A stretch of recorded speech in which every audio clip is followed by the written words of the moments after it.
at Crop, and we are getting ready to wind down towards the end of the day at day 2 with all the different the talks that have been going on. The workshops have been done for a day now, and we're starting to feel it die down a little bit in Vendor Village, but we are still rolling strong up here in our stair top retreat. Oh, I did it right. Yeah. Okay, good. I thought I butchered it. Yeah, that's fine. Stair top retreat. So, but we're here right now with the man of the hour, or at least for the next 15 minutes. He's the man of probably the last hour and a half. He's been very patient. That's true. We did have a technical thing that caused him to have to wait, but we're good now. We're good. You're good. Ladies and gentlemen, welcome Nick LeBlanc to the show. Woo! Thank you. I got it right, yeah? I'm happy to have 15 minutes. A fan base. Thanks, guys. Look at this. This is the thing. The only other person to have a fan base like that when we announced them was the Forefathers. The Forefathers. So it's you and the Forefathers. I try to generate hype for a living. Yes. I can see that. Even on the weekends when I'm not getting paid, I enjoy it. Yeah, Nice. That's good. I love it. You carry that demeanor about you. So, Nick, why don't you tell everybody who you are, what you do, and what you're doing at Crop? I'm Nick LeBlanc. I, born and raised in New Orleans. Eventually moved to Slidell after our home was robbed, flooded, robbed again. Parents divorced. We got out. Okay. Went to Slidell, did all that. Went to LSU after that. Nice. Go Tigers. Okay. And ended up working for Lamar Advertising. Nice. Where I do billboard design mostly throughout the day. And also I train all the newcomers. Okay. I train the new hires and help them get them up to speed for, the workflow and what is expected for out-of-home design. Right. Awesome, man. Yeah, so what does that look like for you? You're from New Orleans, right? You live here now. Right. That's not a far jaunt. No. But what is the cultural difference between New Orleans and Baton Rouge? I think it's Cajun and Creole. Occasionally? No, it's Cajun and Creole a little bit. Yep. So it sounds like it is under the same umbrella, but it's a little different flavor. Yeah. Okay. So their jambalaya up here is brown, and the jambalaya in New Orleans is red with tomatoes. Okay. Like, people feel really strongly about that. Yep. I like food. I like eating. Yeah. So I'm pretty good. If it's edible, I'll give it a shot. Can we clarify one thing? You said the one down there is red because of tomatoes. They add tomatoes. You said the one up here is brown, but didn't say why, and it makes me nervous. Well, you have the Trinity, which is the base of onions, red peppers, and green peppers. Yeah. Okay. And then Green and red is brown. That's brown. Well, true, yeah. then you usually saute sausage and your meat, and then from the meat fat and the browning, then you get rice that's a little bit more brown. I gotcha. So It shouldn't be like mud. Right, brown. so No. naturally, It's brown. Naturally, it has a brown color. New Orleans adds the tomato to give it a red And it's a little more wet. color. Yeah. Yeah. Okay. All right. So the difference is they're both in the same interstate. Yeah. They are both on the same interstate. They're literally on the same interstate. Yeah. The analogy just kept working. Yeah. It's like Yeah. so much contrast out the yin yang. Yeah. Right. Yes. I love it. So, you said you primarily do billboard design stuff. Are you working with the client directly, or are you working with somebody internally who is helping set all the art direction? So that is the biggest challenge in my job is communication breakdown. Okay. And there are many rectangles, but this one is mine. Okay. So I might see like 7 or 8 new designs in a day. Mm-hmm. So for the workflow, like it's mostly in the morning we get hammered by those revisions of people not in the profession trying to make their art specifically ugly. Sure. Like, we want the neon brown. We need that paired with vomit. Can you please put that on there? Yeah. But I forgot the heart of your question. I'm sorry. Well, the heart of it is really like who's setting where do you fall in the spectrum of, or the lineup of art direction? Are you setting art direction, or is somebody setting that for you from a client? So the way it works is like the salespeople usually get the commission, and deal with the client directly. So if the salesperson can't do their job, and they need me to do their job and not get commission, sometimes I do pick up the phone and interact with the clients, and I find that to be 50% great, 50% not great because it's just protocol. Yeah. With the way, because we deal with high volume. Mm-hmm. Sure. If I do have the time where I can choose to, this is going to be awesome. I'm going to enter this the OBs, the Addies, and I can choose to put in the time. But at the same, they only ask 1 hour of overtime from us. Yeah. So we go in, nobody's over my shoulder. I do art for 8 hours. Yeah. And I go home. That sounds great. pretty good. It sounds like a pretty good deal. It's low stress. I'm my own boss. Like, no one's going to tell me anything unless I'm screwing up. Sure, right. So hopefully you're not hearing from anybody very often. No, in fact, they got me teaching people how to do it. So That's awesome. That's a good sign for you. So you're screwing up not enough to not tell other people how to not screw up. I'm screwing For up instance, gracefully enough. You do the opposite of what he just did to that sentence. That's fair. Butchered that That's sentence. fair. All right, so we're going to do a game with you. Luke's going to explain the game. All right, so we're the master of one. We take topics and we talk about them. So now you are going to pick a topic, and then you're going to tell us something interesting or new to you or new to everyone else about that topic that you think people should know about. Okay. And there's no wrong answer, so just pick one. You grab and one of talk those. You're about going to be the master something. of that category for the next couple minutes. Well, what do they say? Master of none? Jack of all? This is master of one, but yeah, it's jack of all trades, master of none is the saying. Books. There we go. You're the master of books. All right, talk to us about books. Whew. A book you've read recently, a book you want to write. It could be anything. Yeah. I have experienced. Oh my goodness! at Thank that. you, dude. I Goodness. appreciate it. That is the first drink delivery. Beers, That is Yes. dude. So you may have gotten the same kind of entry that the forefathers got, but I can tell you that no one delivered them a drink through Yes. their interview. Hey, I enjoyed the forefathers' speeches or talks last night, and I look forward to the ones later this evening. How about? Nice. But The best part is they won't even see this until Right. like a month from now. Or probably ever, because they won't watch. Yeah, sure. Yeah, that's fair. So Master of Books, take it away. so, how about I just touch on books? Do it. I have severe ADD. I do my best. I read paragraphs 7 times each. But A Song of Ice and Fire, I was commuting to my current job from 2 hours round trip plus traffic. Okay. Sure. Yeah. 3. Is that? Yeah. Yeah. And so I melted George R.R. Martin's life's work through that. And way You into probably the get show. your way all the way through it in a month. Yeah. It was about an hour and 15 one way. Okay. That's And nuts. Yeah. it was rough. But I'm hoping I am going to buy the hardback of that Wins a Winner whenever that comes out. Yeah. And I'm going to sit in a room with white walls and noise deprivation. George R.R. Martin's books are not short. They're like 700-page books. Yeah, 7 to 1,000. Yeah, and so people like me also who have problems concentrating on things like reading a book and not getting so when I listen to a lot of audiobooks because when I look at pages and look at words, my mind starts to wander as I'm reading because I'm imagining what I'm reading, and then that takes me to another tangent of something else. So you're gonna sit and try and make it through 700 plus pages. How far do you get? How far do I get? Yeah, you gonna be able to do it? I have decided that You're I'm going to doing do it. Nice. Okay. What I think is if the content is good enough, people will get over the boundaries. But you got to be in that 1%. I mean, that's a pretty heavy weight to put on George R.R. Martin. So you're saying if his book is good enough, It can beat ADD. he can cure your ADD.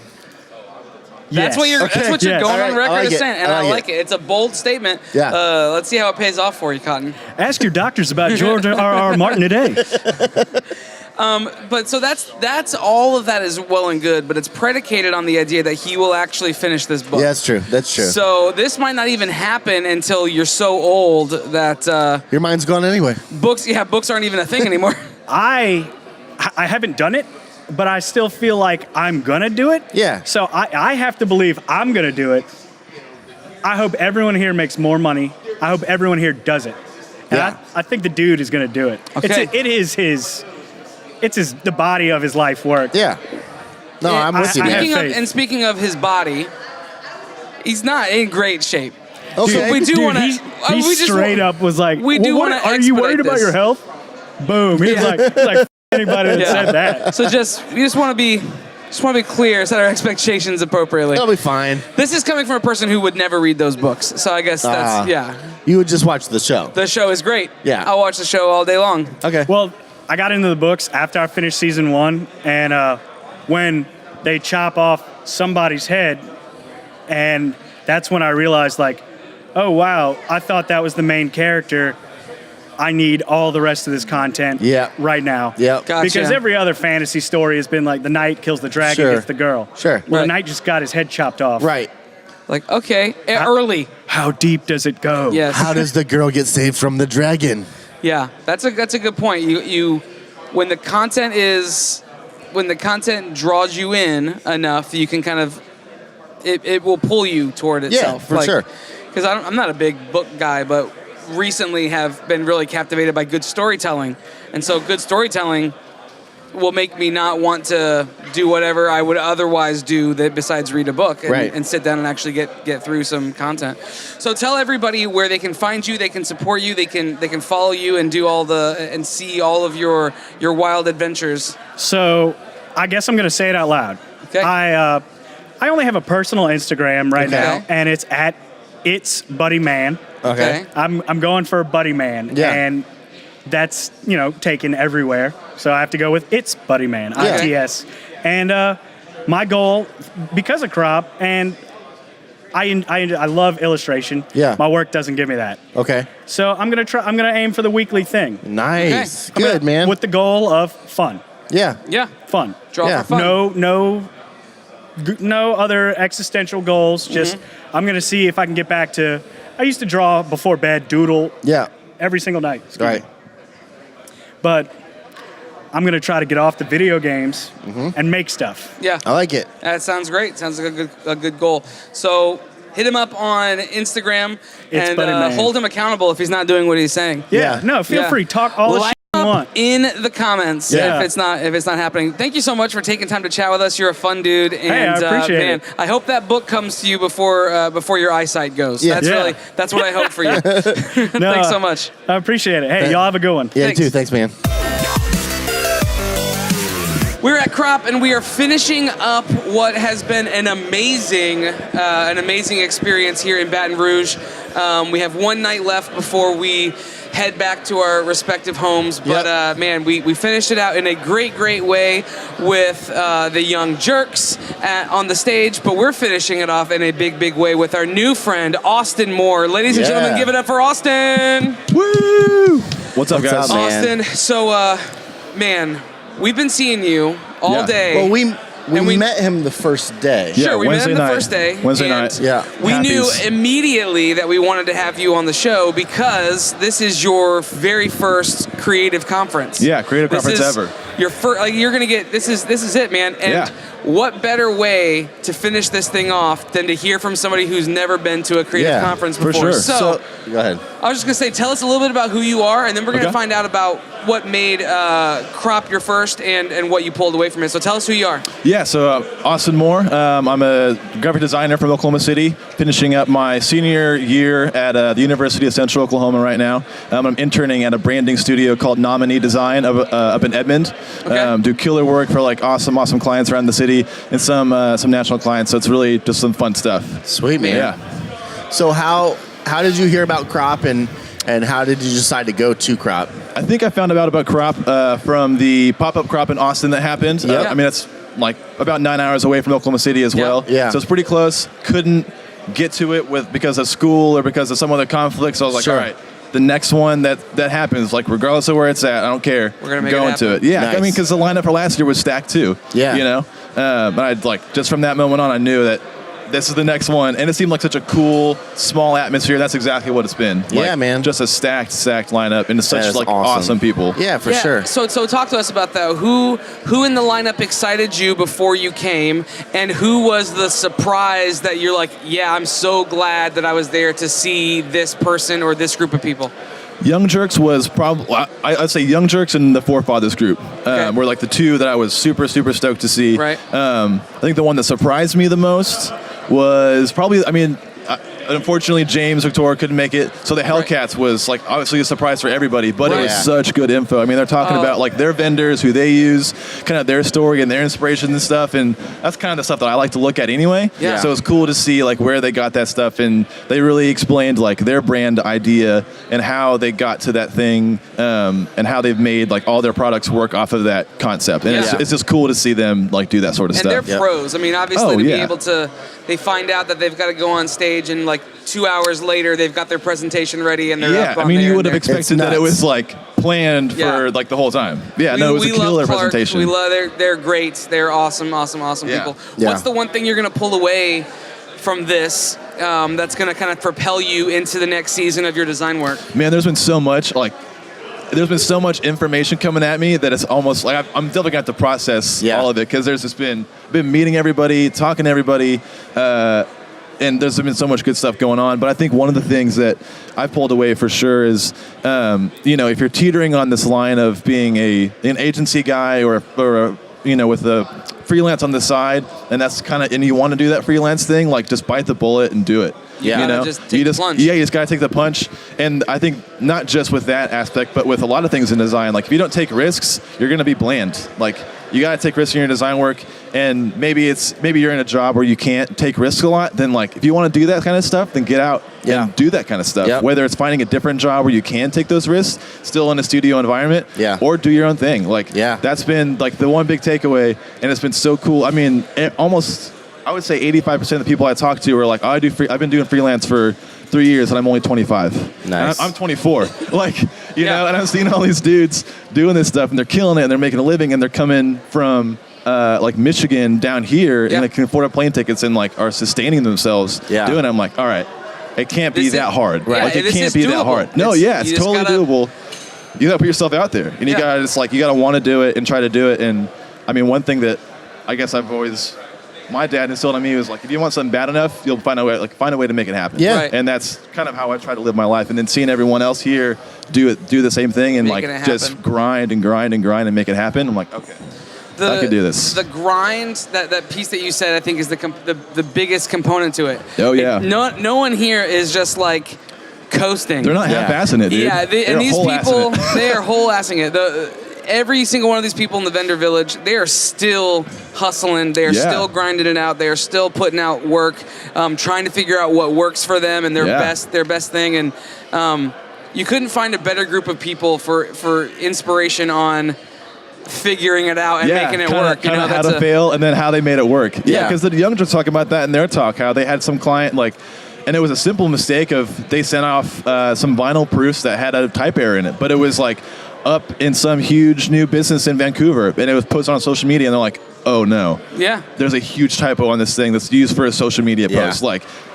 And they're like, all right, well, just learn from that mistake and bounce back to it, you know? You gotta all bounce. these dudes, are just talking about the same stuff. So it's cool to hear not everyone's perfect. And of course, I mean, it's hard not to look up to these dudes because they're killing it. And it's hard not to put them on a pedestal, but at the end of the day, everyone's just a human being. Yeah. You know, it's cool. Hopefully you've seen that. I mean, you've been able to talk to some of these guys that you've looked up to. Oh, yeah. You've been able to 3 nights. Yeah, you've been able to shoot it with them and chill and hang out. And grab a beer, buy them drinks, they'll buy me. It's been awesome, man. That's, I think, the biggest component, that I learned when I started coming to these kinds of things. Yeah. It's the content they give off stage is great, and it's definitely well received and great to hear, but what you hear off the stage, the relationship part of it, that's the community that you really need to kind of help build. And hopefully this is the first of many creative conferences, and you'll start to come back to these I plan and you'll on see the same people every year, and you'll start getting dinner with each other, and you'll chat it up, and it just becomes a part of your the way you do life. It's a habit. I think, it starts to become a habit. Yeah. All right, so we're gonna play a game. Okay. So we're the master of one. So we have different topics we talk about every week, and we are the masters in our spheres of influence. Sure. So you're gonna grab a category, and then you're gonna become the master and tell us something cool, new, noteworthy from your perspective about that category. Okay. So there's no wrong answer, but you're gonna become the master of calculated randomness. Oh man, right, so literally whatever you want to talk about. Oh man, it's like if you're into dog grooming, talk. You're talking about dog grooming. Yeah, it's like whatever you want, man. Man, so I've been really getting into more and more of like old school hip hop lately. Okay. Yeah. And I'm probably gonna sound like an idiot talking about it because I definitely don't know everything. Okay. But what I find really interesting and what I've sort of picked up on, like I've learned to have like learned to like jazz a lot more as I got into college, and like my palates was getting more and more open. But a lot of those old like hip hop heads use like jazz albums and funk albums and like old break beats from James Brown stuff even, like, and like hearing those things in songs and then looking up like a Miles Davis record and then hearing that same sample, I'm like, no way. And you go back and then you like dig like deeper and deeper and deeper and further in the rabbit hole, and then you find out like, whoa, like J Dill is using all these weird like samples from these jazz albums that are like from the 30s or whatever, like that just blows my mind. I mean, it's so cool how they can like remix it and just make something totally different out of it.